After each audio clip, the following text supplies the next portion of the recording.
नमस्कार, मी स्नेहिल शिवाजी आणि आज आपण आहोत कौल महाराष्ट्राचा या कार्यक्रमासाठी उत्तर पूर्व मुंबई मतदारसंघामध्ये, ज्या मतदारसंघामध्ये काँग्रेस शिवसेना या दोनही पक्षांचं मोठ्या प्रमाणात प्राबल्य होतं। किरीट सोमय्या असतील, गुरुदास कामत असतील, या मतदारसंघाचं त्यांनी प्रतिनिधित्व केलेलं आहे। आणि आज आपल्याला सगळ्यांना महाराष्ट्रामध्ये किंवा देशामधली सगळी राजकीय स्थिती माहिती आहे, कशा पद्धतीने पक्ष वेगवेगळे झालेले आहेत, परंतु कार्यकर्ते जे आहेत ते देखील या ठिकाणी आपल्या सोबत आहेत।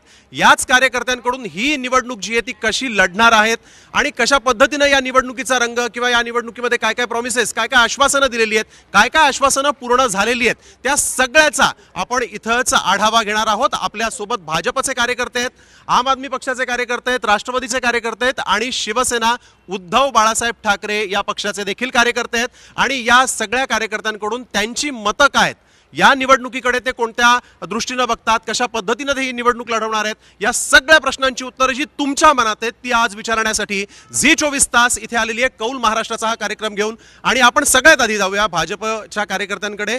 भाजपच्या कार्यकर्त्यांकडे जाण्यामागचं कारण हे की इथे त्यांचा विद्यमान खासदार आहे आणि आता मात्र खासदार जे मनोज कोटक होते त्यांच्याऐवजी मिहिर कोटेचा यांना इथे आता उमेदवारी देण्यात आलेली आहे। त्यामुळे काय प्रॉमिसेस आहेत, काय आश्वासनं दिलेली आहेत तुम्ही आणि काय कामं पूर्ण केलेली आहेत की या मतदारसंघात पुन्हा एकदा भाजपकडून तुम्ही आता मिहिर कोटेचा ही निवडणूक लढवतायत? तर आम्ही यंदाची निवडणूक ही विकासावरती लढतोय। विकास विकास विकास हा एकच मुद्दा घेऊन मोदीजींच्या नेतृत्वाखाली ही निवडणूक आम्ही लढतोय।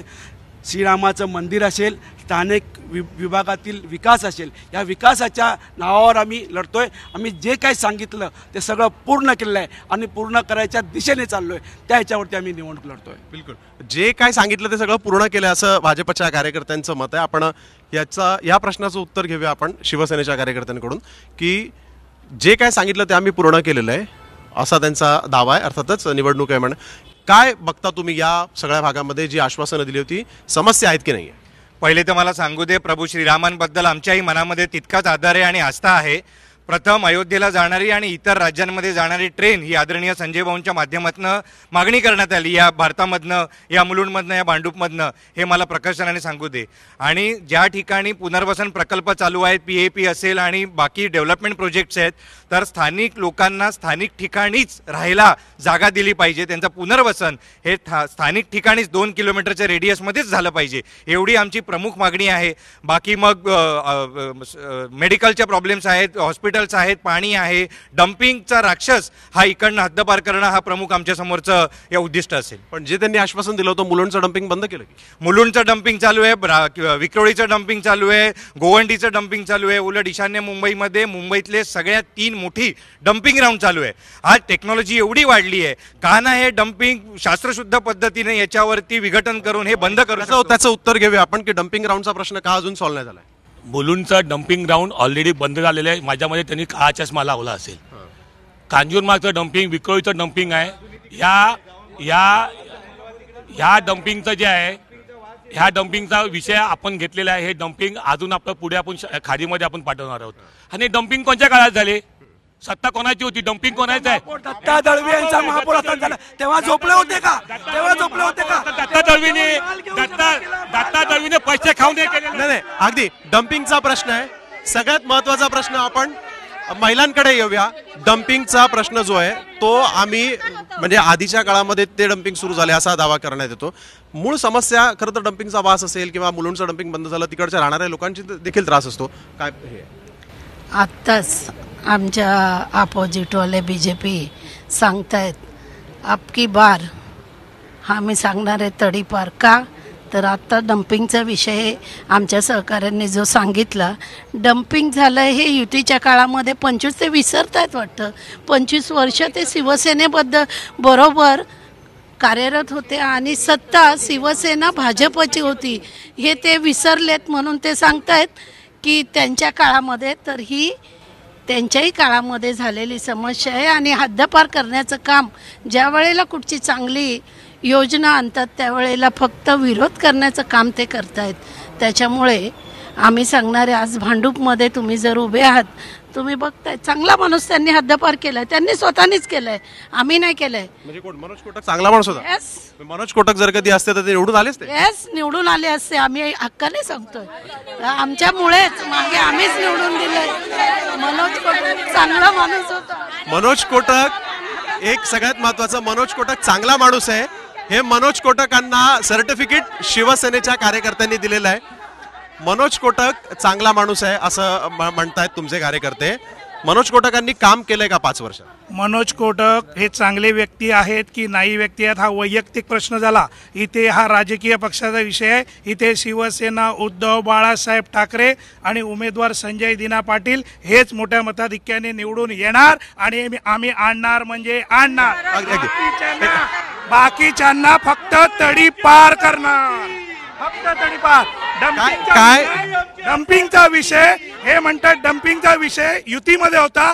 हे युतीचे सहकारी भागीदार होते. त्यावेळेला भागीदार असताना त्यावेळेचे खासदार किरीट सोमय्या यांनी जे ईडीचे एजंट आहेत, एजंट त्यांनी हा प्रश्न 2014 मध्ये, आपण वैयक्तिक नको जायला, आपल्याला मतदारसंघाचं बोलायचं. 2014 मध्ये खासदारकीच्या मॅनिफेस्टोमध्ये लिहिलं होतं की आम्ही हे शहराच्या बाहेर नेऊ. का नाही 10 वर्षात शहराच्या बाहेर नेलं? खासदार तर बीजेपीचे होते ना 10 वर्ष, मग का नाही मॅनिफेस्टोमध्ये होतं ते का नाही केलं? अगदी सगळ्यात महत्वाचा प्रश्न असा आहे, आपण बघतो आरोप प्रत्यारोप रंगलेले आहेत, पण जर कधी संजय दिना पाटील हे या निवडणुकीच्या रिंगणात आहेत तर त्यांचे प्रॉमिसेस काय आहेत हे देखील महत्वाचं आहे. संजय दिना पाटील या निवडणुकीच्या रिंगणात उभे आहेत. त्याआधी राष्ट्रवादी काँग्रेसमध्ये होते. त्यांचे काय प्रॉमिसेस आहेत, ते काय प्रॉमिसेस घेऊन इथे आलेले? मला तर एवढंच सांगायचंय की आज शिवसेना हे आमचा मोठा एक भाऊ म्हणून पक्ष आहे आणि आज शिवसेनाचे उमेदवार आहे. शिवसेना के साथ यहाँ पे राष्ट्रवादी पण आहे, काँग्रेस पण आहे, आम आदमी पार्टी पण आहे आणि आमचे जे मित्र आणि विरोधक आहे आज त्यांच्यासोबत मला वाटतं शिंदे गटचं कोणी आलं नाही, दादा गटचं कोणी आलं नाही साईडला. ते मुद्दा महत्वाचा आहे. मतदारसंघामध्ये काम होतं का? संजय दिना पाटील यांचा अजेंडा काय घेऊन, काय प्रॉमिस देऊन ते आले? संजय दिना पाटील हे गेल्या वेळेला जेव्हा खासदार होते 85% त्यांचं अटेंडन्स होतं आणि ते एकमेव खासदार आहेत मुंबईचे. ते मुंबईचे एकमेव खासदार आहेत, त्यांनी आपलं फंड पूर्ण वापरलंय. संजय दिना पाटीलनी जे काम केलंय ते इतर दोन्ही खासदारांनी केलं नाही, हे माझ्या अभिमानाने सांगावंसं वाटतं. म्हणून त्यांना उमेदवार कदाचित बदलायला लागलं. आणि संजय पाटीलचं या वेळेला भाजपवाल्यांनी सांगितलं विकास विकास. का 10 वर्ष तुमच्याकडे सत्ता होती, विकास झाला नाही का? आता तुम्हाला विकास करायला लागतं. सगळ्या प्रलंबित कामं अशीच पडलेली आहेत, यांना काही पडलेलं नाही आहे. यांना सगळ्या कंपनी महाराष्ट्राच्या बाहेर पाठवायचं आहे. यांना एक मराठी उमेदवार या ठिकाणी मिळत नाही, हे सगळ्यात दुर्दैव आहे. ही शोकांतिका आहे. नाही, अगदी मराठी उमेदवार सापडला नाही, शोकांतिका आहे असा आरोप भाजपवर होतोय. मला उत्तर द्या. ही निवडणूक पहिली म्हटलं लोकसभेची निवडणूक आहे. आता जे प्रश्न विचारताय विरोधक, हे महानगरपालिका, कचरा कुंडी, हे ते नको ते प्रश्न का विचारताय? कचऱ्याची समस्या आहे ना. ऐका, ही समस्या कोणाची आहे? महानगरपालिकेची सत्ता कोणाची होती? खासदारांचं काम काय? खासदारांचं काम आहेत ना. आम्ही आमच्या, एक मिनिट थांबा, आव्हान करू नका, आम्हाला पण ते करता येतं. मुद्दा असा आहे, आमच्या उमेदवारांनी पण सांगितलेलं आहे, ही कचरा जे काय डम्पिंग ग्राउंड आहे हे आम्ही उचलून इकडनं नेणारच, बरोबर की नाही? हा प्रश्न मिटला इथे. मुद्दा मराठी की गुजराती की इथे उत्तर भारतीय की नाहीये, ही लोकसभेची निवडणूक आहे आणि राष्ट्रीय पक्ष आहे. भारतीय जनता पक्ष हा राष्ट्रीय पक्ष आहे, सर्वांना घेऊन चालणारा पक्ष आहे. आता इथे माझ्या मित्रांनी सांगितलं, एक मिनिट थांबा, मनोज कोटकांनी चांगलं काम केलं, हे तर आमचा विजय आहे. मनोज कोटकांनी चांगलं काम केलं. किरीट सोमय्या यांनी चांगलं काम केलं. मनोज कोटकांनी चांगलं काम केलं आणि ह्याच्या पुढे सुद्धा मिहीर कोटेच्या चांगलं काम करणार. आणि तुमच्या सर्वांच्या माहितीसाठी एक मिनिट थांबा, भांडूपकर जे मिनी कोकण म्हणून समजलं जातं, ह्या कोकणासाठी कोकण रेल्वेची व्यवस्था नाहूर जवळ टर्मिनल बांधून करणार. चांगली गोष्ट आहे. ऐका, आता मला एक तुम्हाला साधा प्रश्न आहे विरोधकांना. 1 मिनिट. हो, मुलुंडमध्ये 6 नगरसेवक भाजपचे आहेत, तिथे आमदार भाजपचा आहे, खासदार भाजपचा आहे. 35 ते 40 वर्ष मुलुंडमध्ये भाजपचं सरकार आहे. ओ साधं त्यांनी MSCB आता मुलुंडला लाईट चाललेली आहे, MSCBचे केबल नाही टाकू शकत. हे मोठे मोठे वार्ता करता. साधा प्रश्न आहे, किती किती हैराण आहे मुलुंडचे लोक लाईट बद्दल. एखाद्या MSCBचे केबल टाकले काय सांगा ना मला, विचारा यांना.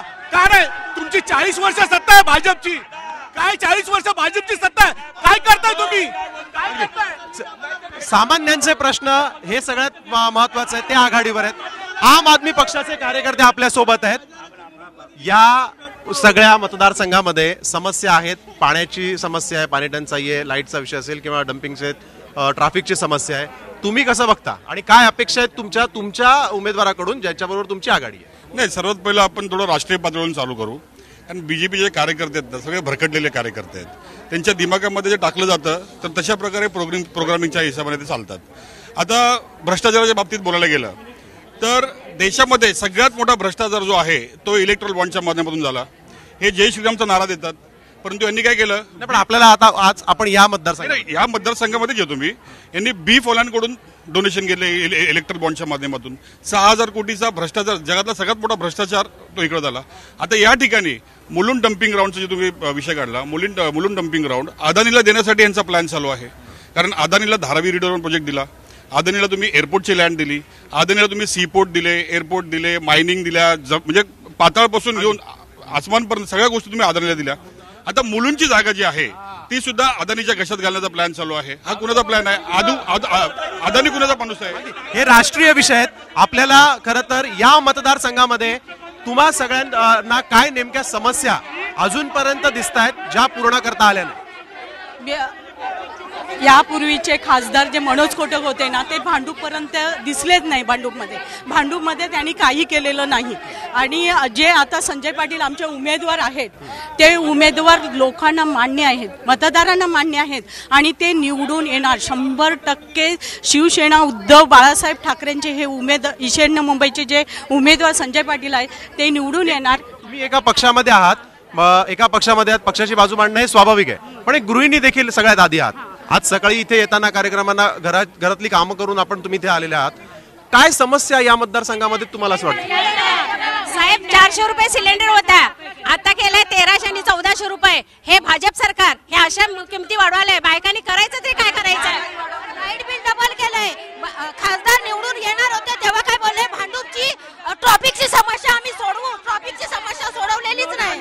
नोटबंदी आम्ही कुठे 4 पैसे राखून ठेवायचे ते पण आमच्या बाहेर काढले या लोकांनी. ट्रॅफिकची समस्या हा सगळ्यात मोठा प्रश्न आहे. एक मिनिट, मी ट्रॅफिकची समस्या इथे खूप मोठ्या प्रमाणात आहे. असं ट्रॅफिकची समस्या आहे. भांडूपमध्ये गेली 30 वर्ष आमदार शिवसेनेचा आहे, नगरसेवक शिवसेनेचे होते, प्रभाग समिती अध्यक्ष शिवसेनेचा. सत्ता तुमची होती, बरोबर? समस्या तुमच्या काळात झाल्यात ज्या त्यांना निस्तराव्या लागतात. असं महापालिकेत सत्ता आमची होती, ते कदाचित असे ते मित्रांना विसरणारे पक्ष आहेत, त्यामुळे त्यांच्याबद्दल ते बोलत नाही. पण आज मुंबई महानगरपालिकेत जे काम झालंय ते कधी होऊ शकतं का? दुबईचं तुम्ही हालत बघा. सगळ्यात विकसित राज्य असं, राष्ट्र असं म्हटलं जातं दुबई. आज 94.2 mm पाऊस पडला आणि इकडे 112.2 पडतं, तरी आपण मुंबईकर हे करते. कोणामुळे झालंय? फक्त शिवसेनेचा महापौर होता म्हणूनच झालंय ना. आणि BMC मध्ये जे विकास झालाय, आज तुम्ही हे बोलतायत ना फ्लॅटचे रेट, कारण ते ना बिल्डर लॉबी त्यांच्याकडे आहे. फ्लॅटचे भाव कोणामुळे वाढलं? का नाही गुजरातला वाढत? का नाही सुरतला वाढत? का नाही बरोडाला वाढत?